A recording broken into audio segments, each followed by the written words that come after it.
This year has made us very good liars.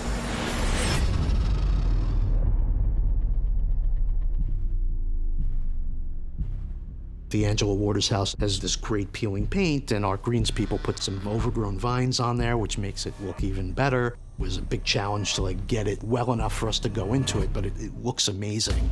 As Imogen is searching and snooping, she comes across Crazy Joe. I told you to let it go. I'm so sorry. He tries to attack her with a knife. It's like, who are you? Why are you in the Waters house? He was not only in love with Angela, but he's tied to A. He's tied to the people doing this. No sign of Joe or anyone anywhere. It's Thanksgiving night in Millwood. Train car. I think it's really important to know when things can be simple. Low angle of a man hanging in a train car illuminated by lightning. That's scary enough. Oh my God, Farron, I am living for your new look. Oh, you noticed. It affected me in a way that I never really realized, that I associated beauty with straight hair. And I think for Farron, there was also a level of, this is what it means to be successful, and it's other than me. And so to transform to her natural hair, she realizes that she can only be the best version of herself, and her best is good enough, which was so liberating. Kelly, your leg. Sorry, I have to go. Kelly, what is that? In that moment when Farron realizes that Kelly's hurt in a way that she can understand, she is able to access an empathetic part of herself, and she goes, I want to be who I never got to you. I want to give you what I was never given. And that's a friend, that's someone to talk to. These two characters have had no one in their life who would take care of them, so she's just needed someone to say, it's okay, I've got you. Remember how badly you wanted to know what happened to Karen in those rafters? I need to know what happened in that bathroom. More secrets are revealed, the truth is starting to come out. One of the things we decided very early on was that we would solve the mystery of what the original sin was and who was tormenting our girls. Please, we need to know the truth, all of it.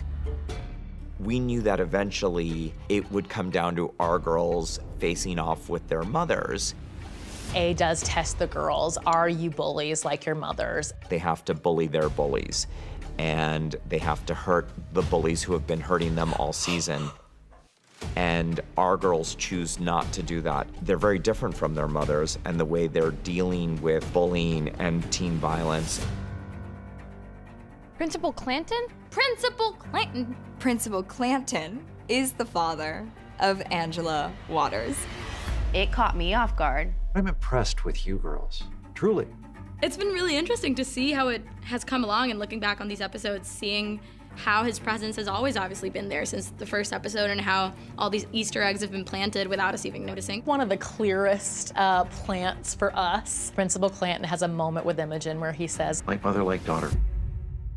There were a couple of theories going around that A could be one of the girls. It was really delicious the way that Roberto and Lindsay and our creative team were still able to trick and fool us. I mean, we're so close. I thought it might have been Sheriff Beasley, but I think I was influenced by Farron's thinking on that.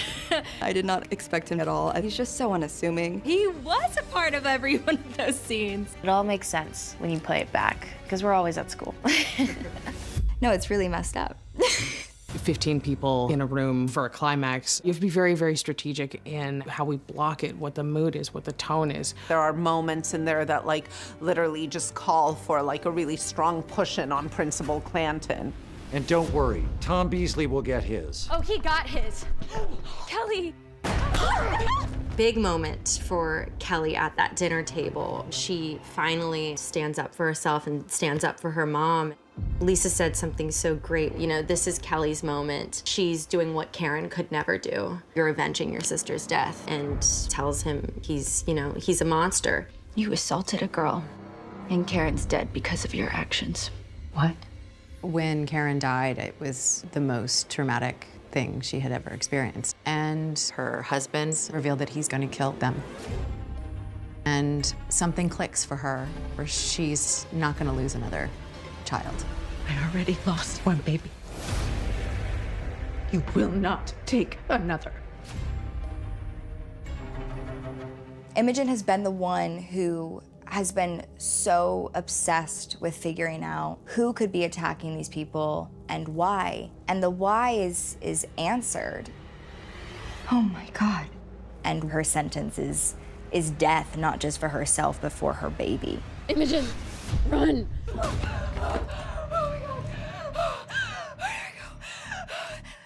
Travis is an amazing partner, and we had so much fun together. The two of us always had this kind of thing, like, when are you gonna chase me? I love doing big, wide, cinematic angles. Looking through the cemetery with the house in the background. Looks like a good place to kill someone. It's a great kind of nod back to the pilot. We're back in the bathroom. Not only is she running from the mass creeper, but she is now in labor. So everything at once is falling on top of her. I think Imogen at this moment is just running on pure adrenaline, but anger. We went in with a plan and everyone was really, really dialed. It was just bam, bam, bam. Bailey approached me early on and said, I want to do as much as you'll let me do. They were nervous. I think I felt really loved. She was so committed and she killed it. I thought that we found a really great moment to put that 520-degree angle spin into the creeper. Just that one moment, because those really special shots, I feel like, start to lose their power.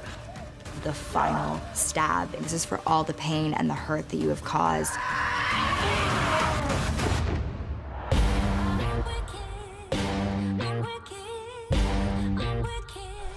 The trial begins now. We have a group of very special young women who are extremely talented, extremely hardworking. Love stunts. I love walking away with bruises on my body and being like, look what I did, Ma. They're trafficking against such dark themes and handling it all so beautifully. I don't feel safe anymore. The important message that we're portraying is that you're not alone.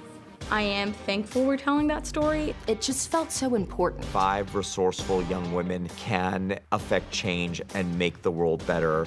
On top of everything else, they're just really good people and fun to be around. It is our sincere hope that the story that we've started to tell in season 1 continues. Perhaps a new horror villain yet to be bet and seen. Do we think it's over? Or is there a sequel?